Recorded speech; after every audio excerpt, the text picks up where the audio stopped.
ሐዘን ወሰን የሌለው ጥልቅ የማይታይ ማዕበል።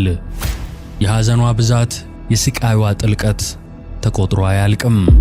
ነገር ግን ከጌታችን ቃል ኪዳን የተነሳ 5 መሪር ሐዘናት ተለይተው ይታወቃሉ። 5 የልቧ ስብራቶች፣ 5 የመከራ ጽዋዎች፣ 5 የማይሽሩ ጠባሳዎች። ልክ እንደ ስለት ልብን የሚሰነጥቀው ቃል፣ ልክ እንደ እሳት የሚፋጅ ስሜት፣ ልክ እንደ ውቅያኖስ የሚያሰጥም ጥልቅ የሐዘን ባህር። ተከታትለው የሚመጡ መከራዎች፣ በጅራፍ ሲገረፍ፣ የሸዋ አክሊል ሲደፋ፣ እርቃኑን በወንበዴዎች መካከል ሲሰቀል ያየች እናት ምንኛ ታላቅ ሐዘን ይሆን የተሰማት።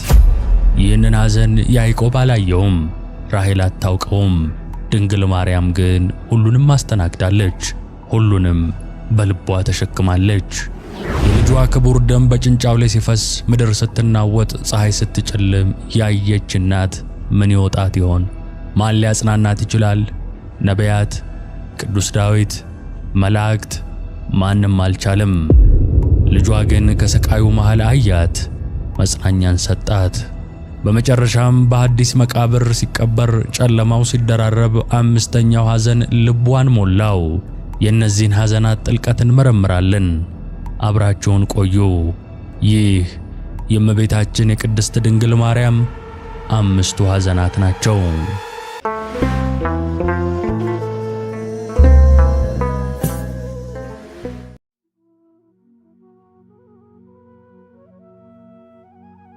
እስቲ አስቡት፣ አንዲት ወጣት እናት ልጇን ለመጀመሪያ ጊዜ ይዛ ወደ ቤተ መቅደስ ትገባለች።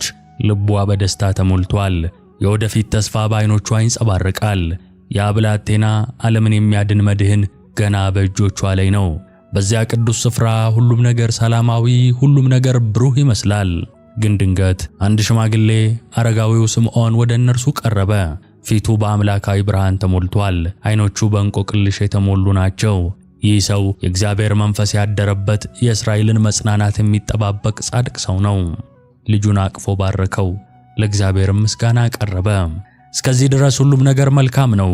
ነገር ግን ስምዖን ወደ ማርያም ዞር አለ። እናም ልክ እንደ ነጎድጓድ የሚሰማ ልብን የሚሰብር ቃል ተናገረ።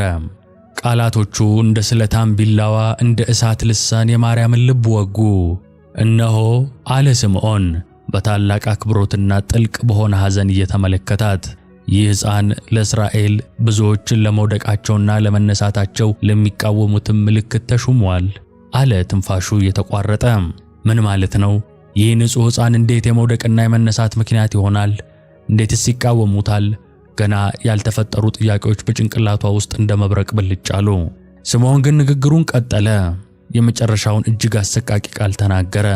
በአንቺ ደግሞ በነፍስሽ ሰይፍ ያልፋል አላት። ዝምታ፣ ከባድ አስፈሪ ዝምታ ሰፈነ። በዚያች ቅጽበት የማርያም ዓለም ተገለባበጠ። የደስታዋ ምንጭ የሐዘኗ ጥልቅ ጉድጓድ ሆነ። ሰይፍ ያልፋል? ምን አይነት ሰይፍ? ምን አይነት ስቃይ! ይህ ቃል የቀራንዮውን መስቀል፣ የልጇን መከራ፣ የሞቱን ጥላ በግልጽ አሳያት። ያ ቅዱስ ሕፃን የእሾህ አክሊል ደፍቶ ተገርፎ ተሰቅሎ በዓይነ ሕሊናዋ ታያት። የማርያም እንባ እንደ ጎርፍ ፈሰሰ። መሪር ሐዘን፣ ሊገለጽ የማይችል ስቃይ ልቧን ሞላው። ገና ልጇን በእጆቿ ይዛ የመከራውን ጽዋ ቀመሰች። ያ ቅዱስ ስፍራ በሐዘን ድባብ ተዋጠ። የወደፊቱ ብሩህ ተስፋ በጨለማ ተተካ። ይህ የመጀመሪያው ሐዘን፣ የመከራዋ መጀመሪያ፣ የረጅሙ ስቃይ ጉዞ መነሻ ነበር። ገና ብዙ ይቀራል። ገና የልቧ ስብራት፣ የነፍሷ ቁስል እየጠለቀ ይሄዳል። በነፍስሽ ሰይፍ ያልፋል የሚለው ይህ ቃል በቀሪው ሕይወቷ ሁሉ እንደ ጥላ ይከተላታል። እንደማይድን ጠባሳ በልቧ ላይ ይቀራል። ይህ የአዛኝቱ እናታችን የመጀመሪያው ሐዘኗ ነበር። ከመጀመሪያው መሪር ሐዘን በኋላ ዓመታት አለፉ። ያ በትንቢት የተነገረው ሕፃን ኢየሱስ አደገ።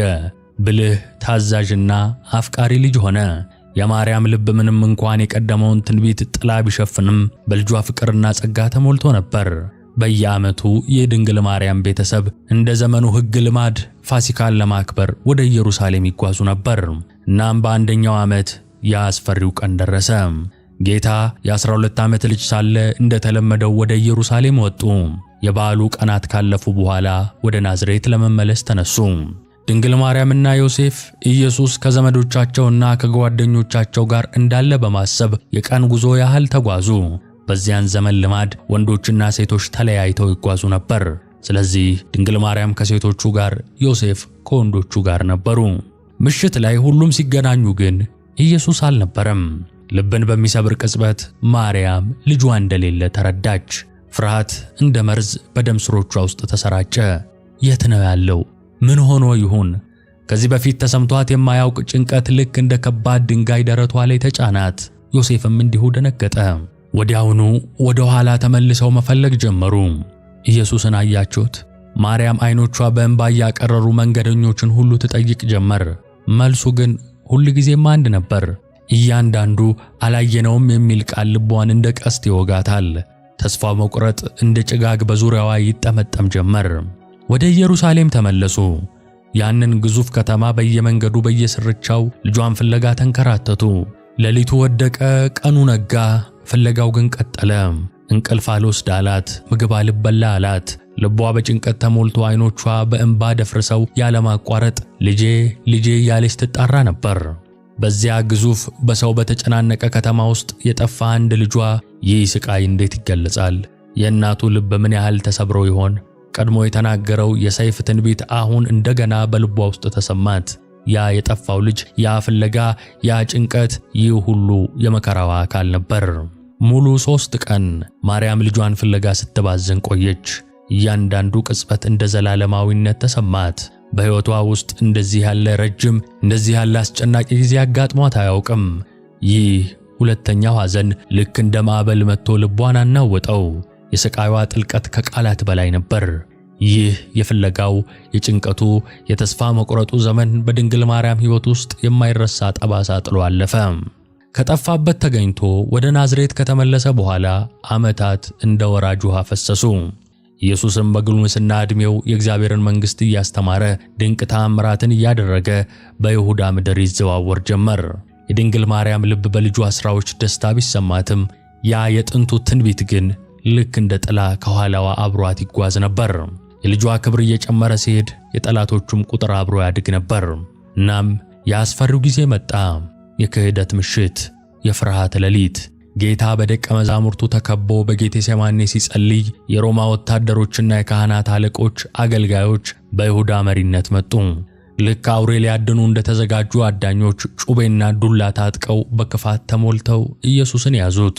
ዜናው እንደ መብረቅ ማርያምን አናወጣት። ልጇ ተይዟል። ንጹሑ፣ ቅዱሱ፣ አፍቃሪው አምላኳ ልጇ በክፉዎች እጅ ወድቋል።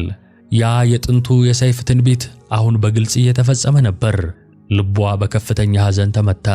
በዚያች ቅጽበት ምንም እንኳን በአካል ባትገኝም የመከራውን ጽዋ ከልጇ ጋር መጠጣት ጀመረች። ተከታዮቹ ተበታተኑ። ደቀ መዛሙርቱ ፈሩ። ድንግል ማርያም ግን በሐዘን ብትናጥም ልቧ ቢደማም ልጇን ፍለጋ ወጣች። በዚያ በጨለማ በተዋጠች ከተማ የፍርድ ሂደቱን ለመከታተል ልጇን በርቀት ለማየት ተጣደፈች። ከዚያ ያዘግናኙን ትዕይንት አየች። ጌታ በጲላጦስ አደባባይ እርቃኑን ሆኖ ለአይሁድና ለሮማ ወታደሮች መዘባበቻ ሆኗል። በጭካኔ ሲገርፉት፣ ቆዳው ሲቀደድ፣ ደሙ ሲፈስ በዓይኖቿ ተመለከተች። እያንዳንዱ ጅራፍ፣ እያንዳንዱ ጩኸት፣ እያንዳንዱ ስላቅ ልክ እንደ ጦር የድንግል ማርያምን ልብ ይወጋው ነበር። እናቴ የሚል የልጇን የስቃይ ድምፅ በሩቅ ሰማች። ያ ድምፅ ልቧን ሰነጠቀው። ምንም ማድረግ አልቻለችም። ልጇን ማዳን፣ መከራውን መቀነስ የምትችለው አንዳች ነገር አልነበረም። በዝምታ፣ በምሬት፣ በሐዘን ተውጣ ያንን ሁሉ መከራ ተመለከተች። የሮማ ወታደሮች በጭካኔ የተሞሉ ልባቸው እንደ ድንጋይ የደረቀ ጌታን ያለ ርኅራኄ ሲገርፉት የማርያም እንባ እንደ ጅረት ፈሰሰ። የእያንዳንዱ ጅራፍ ድምፅ በጆሮዋ ውስጥ እንደ ነጎድጓድ አስተጋባ። ያ የልጇ ንጹሕ አካል በደም ተጨማለቀ። ያ ውብ ፊቱ በስቃይ ተኮማተረ። ይህ ሦስተኛው ሐዘን ድንግል ማርያምን ልብ በከፍተኛ ሁኔታ ቆሰለው። የልጇን መገረፍ ማየት ከቃላት በላይ የሆነ ስቃይ ያስከተለባት። ይህ መከራ በሴት ልጅ ላይ ደርሶ ከሚያውቀው መከራ ሁሉ የከፋ ነበር። ይህ የስቃይ ጽዋ መራራ፣ መርዛማ፣ ሊቋቋሙት ከሚችሉት በላይ ነበር። ይህ የአዛኝቱ እናታችን ሦስተኛው መሪር ሐዘን ነው። ከግርፋቱ በኋላ ያ የመከራው ጫፍ፣ ያ አስፈሪው ሰዓት ደረሰ። ጌታ መስቀሉን ተሸክሞ ወደ ቀራንዮ የራስ ቅል ወደሚባለው ስፍራ እየተንገዳገደ ወጣ። ድንግል ማርያም ከኋላው ተከተለችው። ልቧ ተሰበረ፣ ነፍሷ ታመመ። ግን ልጇን ብቻውን መተው አልቻለችም። እስከ መጨረሻው ድረስ አብራው ለመሆን ወሰነች። በቀራንዮ ያዘግናኙ ትዕይንት ተፈጸመ። ኢየሱስ እርቃኑን በሁለት ወንበዴዎች መካከል በመስቀል ላይ ተሰቀለ። እጆቹና እግሮቹ በሚስማር ተቸነከሩ። ደሙ እንደ ውሃ ፈሰሰ። ያ ንጹሕ አካል፣ ያ አፍቃሪ ልብ በስቃይ ተንጠለጠለ። ድንግል ማርያም ከመስቀሉ ስር ቆመች። ይህ ከሐዘኖቿ ሁሉ የከፋው ሊቋቋሙት ከሚችለው በላይ የሆነው ሐዘን ነበር። ያዕቆብ የልጁ የዮሴፍን መሸጥ አላየም። ድንግል ማርያም ግን ይሁዳ ልጇን በ30 ብር ሲሸጠው ተመለከተች። ያዕቆብ የበግ ደም አይቶ አለቀሰ። ማርያም ግን የልጇን ክቡር ደም ሲፈሳየች። ታዲያ ድንግል ማርያም እንዴት ዝም ትላለች? ራሔል ገና ላላየቻቸው ልጆቿ አለቀሰች። ማርያም ግን ዕድሜ ልኳን ልጄ ልጄ እያለች በስስት ላሳደገችው አንድያ ልጇ እንዴት አታለቅስ? የልጇ ደም ማርያም በቆመችበት ጭንጫ ላይ ይንጠባጠብ ነበር። እያንዳንዱ የደም ጠብታ ልክ እንደ እሳት ልቧን ያቃጥለው ነበር። ያ የስቃይ ጩኸት፣ ተጠማሁ የሚለው የልጇ ድምፅ በነፍሷ ውስጥ አስተጋባ። ማንም ሊያጽናናት አልቻለም። ማኅበረ ነቢያት ተሰብስበው ለመኗት፣ እርሷ ግን መጽናናትን አልፈለገችም። አባቷ ዳዊት በእሳት ሰረገላ መጥቶ ሊያጽናናት ሞከረ፣ እርሷ ግን አሁንም አልተጽናናችም። እሳታውያን መላእክት ከሰማይ ወርደው ሊያጽናኗት ቢሞክሩም ፈጽሞ መጽናናትን አልተቀበለችም። እንዴት ትጽናና? የተወደደ ልጇ በፊቷ ተሰቅሎ በስቃይ ሲማቀቅ እያየች እንዴት ልቧ ይጽናና? የሐዘኗ ብዛት ሊገለጽ የማይችል ነበር። ከዚህ በላይ መከራ፣ ከዚህ በላይ ስቃይ በሰው ላይ ደርሶ አያውቅም። ማርያም በዚያች ቅጽበት የዓለምን ሁሉ ሐዘን ተሸከመች። የሰው ልጆችን ሁሉ ስቃይ በልቧ ኖረች። ጌታ የእናቱን መሪር ሐዘን አየ። ከስቃዩ መሃል ከመስቀሉ ላይ ሆኖ ወደ እርሷ ተመለከተ። እናም ያንን የማይረሳ ቃል ተናገረ። ለሚወደው ደቀ መዝሙሩ ለዮሐንስ እነኋት እናትህ አለው። ወደ ድንግል ማርያም ዘወር ብሎ እነሆ ልጅሽ አላት። በዚህ ቃል ጌታ እናቱን ለመጽናናት ብቻ ሳይሆን ለመላው የሰው ዘር መጽናኛ እንድትሆን አደረጋት። ድንግል ማርያም በዛች ቅጽበት የመከራችን ሁሉ ተካፋይ፣ የሐዘናችን ሁሉ ምስክር፣ የእምነታችን ሁሉ እናት ሆነች። ይህ አራተኛው ሐዘን የመከራዋ ጫፍ፣ የፍቅሯ ጥግ ነበር። ከመስቀሉ ላይ ካለው መሪር የስንብት ቃል በኋላ ጨለማ ምድርን ሸፈናት። ፀሐይ ብርሃኗን ከለከለች። ተፈጥሮ ራሱ በፈጣሪው ሞት ሐዘኑን ገለጸ። ጌታ በታላቅ ድምፅ ጮሆ ነፍሱን አሳልፎ ሰጠ። ያ ቅዱስ አካል በመስቀል ላይ ተዘርግቶ ቀረ። የድንግል ማርያም ልብ ሺህ ቦታ ተሰባበረ። ዮሴፍ፣ ዘአርማትያስና ኒቆዲሞስ የጌታን ሥጋ ከመስቀል ላይ አውርደው በአዲስ መቃብር ውስጥ አኖሩት። ድንግል ማርያም ይህንን ሁሉ በዓይኖቿ ተመለከተች። ልጇ፣ ያ ትንቢት የተነገረለት፣ ያ ተአምራትን ያደረገው፣ ያ ሕዝቡን ያስተማረው አሁን ግን ሞቷል።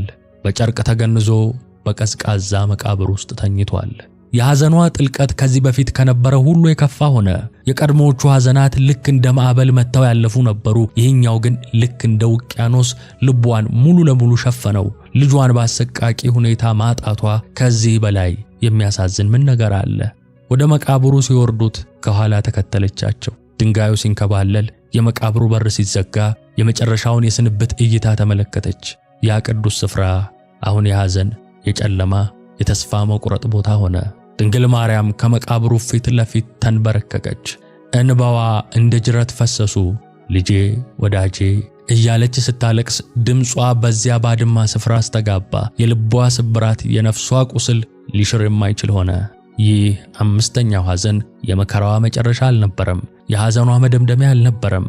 ምንም እንኳን ልጇ ከሞት እንደሚነሳ ብታውቅም፣ ምንም እንኳን ትንሣኤውን ብትጠብቅም፣ ያንን ቅጽበት፣ ያንን መለያየት፣ ያንን ባዶነት መሸከም ግን አልቻለችም። የመቃብሩ መዘጋት የልቧን በሮች የዘጋ ያህል ተሰማት። ያ ቀዝቃዛ ድንጋይ የሐዘኗ ምልክት ሆነ። ያ ባዶ መቃብር የልቧን ባዶነት አንጸባረቀ። ድንግል ማርያም በዛች ቅጽበት ሞትን፣ ጨለማን፣ ተስፋ መቁረጥን በሙሉ ኃይሉ ተጋፈጠችው።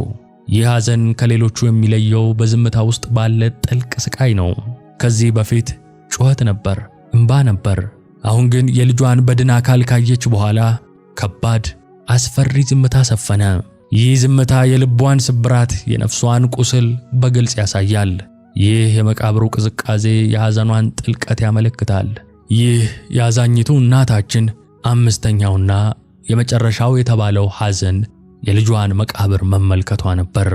እነዚህ አምስቱ ሐዘናት የአዛኝቱ እናታችን የቅድስት ድንግል ማርያም የልብ ስብራቶች፣ የመከራ ጽዋዎች፣ የማይሽሩ ጠባሳዎች ናቸው።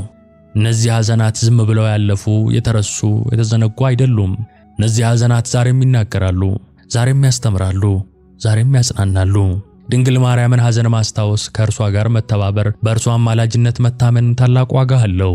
ይህ ዋጋ ምድራዊ ዋጋ አይደለም። ይህ ዋጋ ሰማያዊ ዋጋ ነው። ይህ ዋጋ ዘላለማዊ ዋጋ ነው። እነዚህን አምስቱን የእመቤታችንን ሐዘናት እያሰበ ያዘነ፣ ዝክሯን የዘከረ፣ በአማላጅነቷ የታመነ ዋጋው ከቶ አይጠፋበትም። ይህ የተስፋ ቃል ነው። ይህ የማጽናኛ ቃል ነው። ይህ የእውነት ቃል ነው። ድንግል ማርያምን ሐዘን ማስታወስ ማለት ምን ማለት ነው? የልጇን መከራ ማስታወስ ነው። የልጇን ስቃይ ማስታወስ ነው። የልጇን ሞት ማስታወስ ነው። የልጇን ፍቅር ማስታወስ ነው። የልጇን ምሕረት ማስታወስ ነው። የልጇን ድህነት ማስታወስ ነው።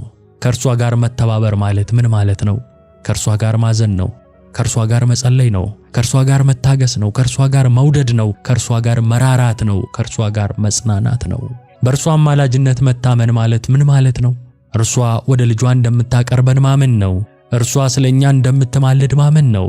እርሷ ከክፉ ነገር ሁሉ እንደምትጠብቀን ማመን ነው። እርሷ ወደ ዘላለማዊ ሕይወት እንደምትመራን ማመን ነው።